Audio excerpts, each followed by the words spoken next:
नमस्कार दोस्तों, मैं एडवोकेट प्रतीक बुधवार आप सभी दर्शकों का अपने इस यूट्यूब मंच पर स्वागत करता हूं।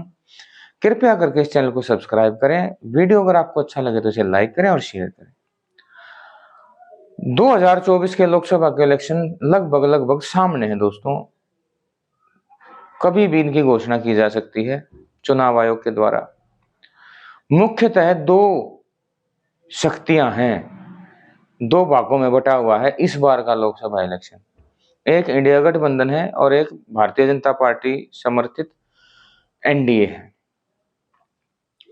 दोनों गठबंधन मजबूत हैं, सशक्त हैं और चुनाव इस बार का दिलचस्प होगा, बहुत ही रोमांचक होगा, बहुत ही अनोखा चुनाव होगा। पिछली बार की तरह मैदान खाली नहीं मिलेगा भारतीय जनता पार्टी को। पिछली बार की तरह इस बार भारतीय जनता पार्टी को संघर्ष करना पड़ेगा जीत हासिल करने के लिए। वॉक ओवर नहीं मिलेगा इस बार। लेकिन मुद्दों की बात मैं ये देख रहा हूं कि सोशल मीडिया हो चाहे न्यूज चैनल्स हो, इस बार के मुद्दे क्या हैं, उन मुद्दों के ऊपर कोई चर्चा नहीं हो रही है दोस्तों। सोशल मीडिया पे भी कोई खास चर्चा नहीं दिखती इस टॉपिक को लेकर के। मुद्दे क्या हैं 2024 के इलेक्शन पे, जो कि वोटर्स के मानसिकता के ऊपर, वोटर्स के ऊपर प्रभाव डालेंगे और उनको बाध्य करेंगे किसी एक पार्टी के पक्ष में वोट डालने के लिए। ऐसे कौन से मुद्दे हैं? सबसे पहले बात करते हैं जो भारतीय जनता पार्टी के पक्ष में जो मुद्दे जाएंगे। भारतीय जनता पार्टी के पक्ष में मुद्दा जाएगा दोस्तों राम मंदिर का मुद्दा। जो धार्मिक, आस्तिक और इन चीजों को हर चीज से ऊपर रखने वाले जो मतदाता हैं, जिनके लिए धर्म सब कुछ है, रोजगार हो ना हो, महंगाई, इन चीजों से, उन चीजों को वो नीचे रखेंगे और राम मंदिर के मुद्दे को अगर ऊपर रखेंगे, ऐसे वोटर्स जो हैं निश्चित तौर पर भारतीय जनता पार्टी को ही वोट करेंगे। अब आ जाते हैं दूसरी बात पर। भारतीय जनता पार्टी के पास दूसरा ऐसा कोई मुद्दा नहीं है जो कि वो अपना कोई ऐसा कोई काम गिना सके कि भाई हाँ जो हमने, बाकी वो सब पुराने हो चुके हैं, उनके ऊपर जनता वोट शायद ना भी करे, लेकिन हाँ राम मंदिर के ऊपर जरूर वोट देगी इनको। भारतीय जनता पार्टी के खिलाफ कौन से मुद्दे हैं? सबसे पहला मुद्दा जो आज की डेट समय में ज्वलंत मुद्दा है वो है एमएसपी का लेकर के। किसानों के अंदर जो रोष और जो तकलीफ है वो एक बहुत बड़ा मुद्दा है और ये एक ऐसा मुद्दा हो चुका है दोस्तों, ना तो ये भारतीय जनता पार्टी की सरकार इसको मैनेज कर पा रही, ना इसका कोई इलाज ढूंढ पा रही, ना आंदोलन को शांत कर पा रही, ना ही इसे छुटकारा नहीं मिल रहा, उसको इससे पीछा नहीं छुटा पा रही वो। कर्ज माफी, किसानों की कर्ज माफी, ये भी एक बहुत बड़ा मुद्दा है। किसान कर्ज तले दबा हुआ है और वो अपने लिए रिलीफ की मांग कर रहा है कि हमें रिलीफ दिया जाए। कांग्रेस ने राजस्थान, छत्तीसगढ़, मध्य प्रदेश के अंदर, खैर मध्य प्रदेश की तो उनकी सरकार साल भर ही चल पाई थी, राजस्थान और छत्तीसगढ़ के अंदर, कर्नाटका के अंदर किसानों की 2 लाख रुपए तक की राशि का जो कर्ज था उसे कुछ हद तक, कुछ एक प्लान के तहत उनकी माफी की थी, कुछ एक स्कीम बना करके कुछ हद तक उनको कर्ज से मुक्ति दिलाई थी। और इन राज्यों में जनता को भली भांति इस बात का आभास है कि कांग्रेस पार्टी किसानों के कर्ज को लेकर संजीदा है। दूसरी ओर भारतीय जनता पार्टी को देखते हैं तो किसानों के मन में भारतीय जनता पार्टी को लेकर के इस तरह की भावना है कि वो कर्ज माफी नहीं करेगी। वो इसके बारे में कोई भी उन्होंने ना हाँ ना कोई इस तरह कोई भी स्टैंड अपना क्लियर नहीं किया है। तो ये एक बहुत बड़ा मुद्दा बनेगा। वोट देते वक्त जो भी किसान, जो भी पार्टी को वोट देगा वो इस मुद्दे को मद्देनजर रखेगा, क्योंकि एमएसपी के मुद्दे पे राहुल गांधी ने स्पष्ट कर दिया है कि वो सत्ता में आएंगे तो एमएसपी को लागू करेंगे। दूसरा मुद्दा है अग्निवीर, अग्निपथ जैसी योजनाएं। इस अग्निवीर और अग्निपथ से बहुत युवा प्रभावित हैं। जो सिलेक्ट हो चुके हैं वो भी एक मानसिक तनाव से गुजर रहे हैं कि 4 साल के बाद उनका क्या होगा। जो बच्चे तैयारी कर रहे हैं, आर्मी, एयरफोर्स, नेवी ज्वाइन करना चाहते हैं, अग्निवीर, उनके लिए अग्निवीर ही एक ऑप्शन रह गया है, वो भी तनाव में है। पहली बात तो उनको ये नहीं लगता कि उनका सिलेक्शन होगा नहीं होगा, पहले तो इसी बात का वो है। दूसरी बात, हो भी जाएगा तो भी उनको ये समझ में नहीं आ रहा कि उसके 4 साल बाद वो क्या करें। जिनका सेना में भर्ती होने का सपना है दोस्तों, वो वाकई में आज के समय में तनाव में है।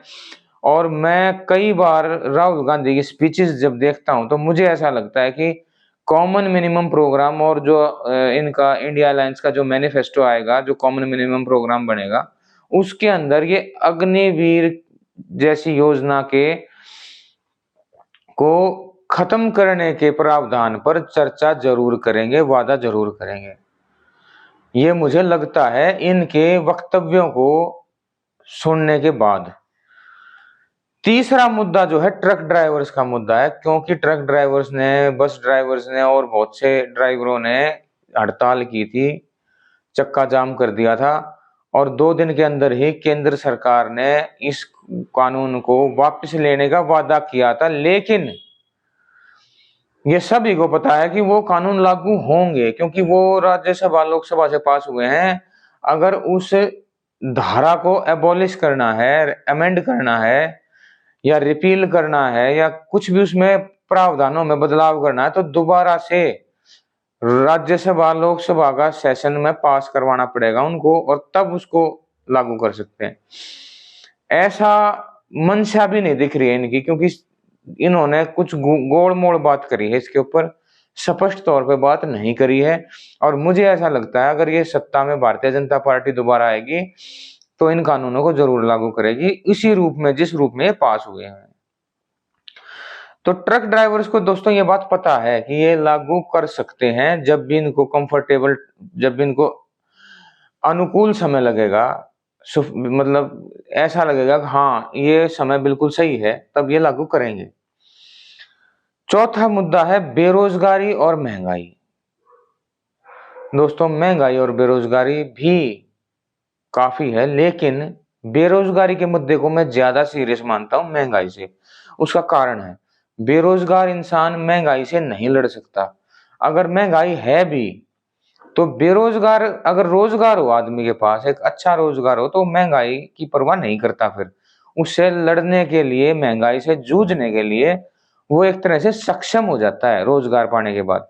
लेकिन जिस हिसाब से बेरोजगारी बढ़ रही है वो एक चिंता का विषय है। और वैसे केंद्र सरकार ने, नरेंद्र मोदी जी ने इस समस्या को देखते हुए ही 81.5 करोड़ लोगों को मुफ्त राशन की योजना का लाभ देने लग रहे हैं। जो ये मुफ्त राशन है ये इसीलिए दिया जा रहा है कि जो बेरोजगार हैं, जो जिनके पास पर्याप्त रोजगार नहीं है, वो ऐसा ना हो जाए कि खाने की कमी में भूखे मर जाएं या किसी क्रिमिनल एक्टिविटीज के अंदर संलिप्त हो जाएं। इस चीज को देखते हुए ये मुफ्त राशन की योजना जो है जारी रखनी पड़ रही है इनको। 81.5 करोड़ लोग, आप ये लगा लीजिए आधे से ज्यादा जनसंख्या इस देश की मुफ्त राशन के ऊपर जीवित है। ये बेरोजगारी और महंगाई का ये एक तरह का किस तरह की परिस्थिति है ये आप समझ सकते हैं। पांचवा मुद्दा, ये थोड़ा सा है तो इसका प्रभाव काफी क्षेत्र में, लेकिन मैं ये कहूंगा कि नॉर्थ ईस्ट में इसका ज्यादा प्रभाव है। मणिपुर की जो घटना है, जो मणिपुर कई महीनों से जल रहा है, वहां पर अभी भी नॉर्मलसी नहीं आई है। नॉर्मल सिचुएशन अभी भी नहीं है, वहां पर छुटपुट घटनाएं होती रहती हैं। और वहां पर अगर उनको ढीला छोड़ दिया जाए प्रशासन द्वारा तो वो फिर से उस पर चल पड़ते हैं। वो मुझे ये लग रहा है कि नॉर्थ ईस्ट के अंदर अब की बार भारतीय जनता पार्टी को काफी दिक्कत होने वाली है, क्योंकि सीरियसली एड्रेस नहीं किया इस सिचुएशन को। इस घटनाओं को होने दिया गया, एक तरह से प्रशासन के द्वारा आंख मूंद ली गई मणिपुर के अंदर, उसे ढंग से टैकल नहीं किया इन्होंने। तो ये भी एक काफी भारी मुद्दा है। अगर हम देखें तो ओल्ड पेंशन स्कीम, छठा मुद्दा, old pension scheme Atal Bihari Vajpayee ने एबॉलिश करके उसकी जगह न्यू पेंशन स्कीम लेकर के आए थे, जो उस समय तो लोगों को ये पता नहीं चला कि ये है क्या। तो उस समय तो इतना गतिरोध इस पर, इतनी इसके ऊपर रिएक्शंस नहीं आई लोगों की, लेकिन जैसे जैसे लोगों को समझ में आया, अब लोग बहुत जागरूक हैं कि ओल्ड पेंशन स्कीम को दोबारा लागू करवाना चाहते हैं। तो मेरे हिसाब से, क्योंकि कांग्रेस ने राजस्थान में, छत्तीसगढ़ में, कर्नाटका में इनमें ओल्ड पेंशन स्कीम को लागू किया था इन स्टेट्स में, तो राजस्थान में तो जरूर किया था, मुझे पक्का इस बात का पता है। लेकिन भारतीय जनता पार्टी ने उसको आने के बाद दोबारा उसको न्यू पेंशन स्कीम में तब्दील कर दिया था। तो देखने वाली बात यह है कि कॉमन मिनिमम प्रोग्राम जो इनका एक तरह से इंडिया गठबंधन का संयुक्त घोषणा पत्र होगा, उसमें ओल्ड पेंशन स्कीम को लागू करने का वादा ये करते हैं कि नहीं करते। अगर ये करते हैं तो एक काफी बड़ा वर्ग है सरकारी नौकरी पे है जो आज के समय में, जो कि ओल्ड पेंशन स्कीम चाहता है। सातवां मुद्दा है दोस्तों, रिक्त सरकारी पद। आप ये लगा लीजिए 97,000 पद तो फौज में खाली है, सेना में। इतने ज्यादा सरकारी पद रिक्त हैं, अगर इनको सारों को भर दिया जाए विधिवत रूप से, तो बेरोजगारी की समस्या एक समय के लिए तो बिल्कुल ही खत्म हो सकती है, बिल्कुल ही उस पे आ सकती है। रिक्त सरकारी पद भरने चाहिए सरकार को, और इस चीज से बेरोजगार बहुत परेशान है कि सरकार, ये सरकार जो भारतीय जनता पार्टी की सरकार है, इसने सरकारी नौकरी देने में बहुत कंजूसी दिखाई है। कॉन्ट्रैक्ट पे ज्यादा भर्ती करने की मंशा रही है इस सरकार की, परमानेंट पोस्ट भरने के ऊपर ध्यान नहीं दिया है। तो ये भी एक मुद्दा है। और दोस्तों एक मुद्दा और है अंत में, जो पेपर लीक का है। यूपी के अंदर 1 दर्जन से ज्यादा पेपर लीक हो चुके हैं। या तो ये जानबूझ के कर रहे हैं ताकि सरकारी पदों पर नियुक्ति ना की जा सके, बहाना मिल जाए इनको, सरकारी पद ना निकाले तो उनकी मंशा पे शक होता है। नहीं तो ऐसा क्या हो गया कि 1 दर्जन से ज्यादा एक ही क्षेत्र में सरकारी पदों के पेपर लीक हो गए। ये दोस्तों देखने वाली बात है, इस पे शोध होना चाहिए और इसकी विस्तृत रिपोर्ट जो है इसकी सार्वजनिक करनी चाहिए जनता के अंदर, कि बार बार बीजेपी शासित राज्यों में पेपर लीक क्यों होते हैं। क्या ये किसी तय साजिश के तहत होते हैं, या जानबूझ के किए जाते हैं, या प्रशासन का कोई कंट्रोल ही नहीं है फ्रॉड करने वालों पर। तो ये देखने वाली बात है। आप ये लगा लीजिए 62,000 यूपी पुलिस के पद थे, जिनके ऊपर 50 लाख से ज्यादा बच्चों ने, युवाओं ने पेपर में जो है अपना आवेदन भरा था, और ये पेपर लीक हो गया था। तो अब यूं लगा लीजिए आप 1.5 से 2 लाख छात्र विद्यार्थी आंदोलन पे हैं इस पेपर लीक की समस्या को लेकर के। 6900 शिक्षकों के भर्ती के पेपर में समस्या आई थी। तो ऐसे बहुत से मुद्दे हैं दोस्तों इस बार, जो कि कठिनाई पैदा करेंगे भारतीय जनता पार्टी के लिए। भारतीय जनता पार्टी के पास इन मुद्दों के जवाब में कोई भी तर्क नहीं है, कोई भी न्याय संगत तर्क नहीं है, कोई भी ऐसा तर्क नहीं है जो किसी के समझ में आ सके, क्योंकि भारतीय जनता पार्टी की खुद की पैदा की गई समस्याएं हैं ये, और इस पर अब इनसे जवाब दिए बनता नहीं है। ये इस सिचुएशन को मुंह छुपा करके अवॉइड करने लग रहे हैं। जिस तरह से किसान एमएसपी पे, किसानों ने एमएसपी का खुद ये वादा करके आए थे 2014 में, अब ये नहीं दे रहे हैं, तो ये कह नहीं पा रहे हैं अब हमने झूठा वादा किया था आपके वोट लेने के लिए। ये समस्या है दोस्तों। तो एक राम मंदिर इनके पक्ष में है, अदरवाइज ये सारे मुद्दे इनके खिलाफ जाएंगे। जिन वोटर्स के लिए राम मंदिर प्रायोरिटी है वो वोटर्स बीजेपी को वोट देंगे, जिन वोटर्स के लिए ये बाकी मुद्दे प्रायोरिटी हैं, राम मंदिर बाद में है, पहले इन मुद्दों की से परेशान है वो वोटर्स इनके खिलाफ वोट करेंगे। वो किसको देंगे? ज्यादातर इंडिया अलायंस में जाएंगे वो। तो देखने वाली बात है दोस्तों कि मुद्दे हावी होते हैं इस बार या राम मंदिर हावी होता है, दोनों में से कौन वोटर्स को लुभाता है और वोटर्स को वोट देने पे मजबूर करता है। इन दोनों तरह की बातों को देखते हैं। नमस्कार, धन्यवाद।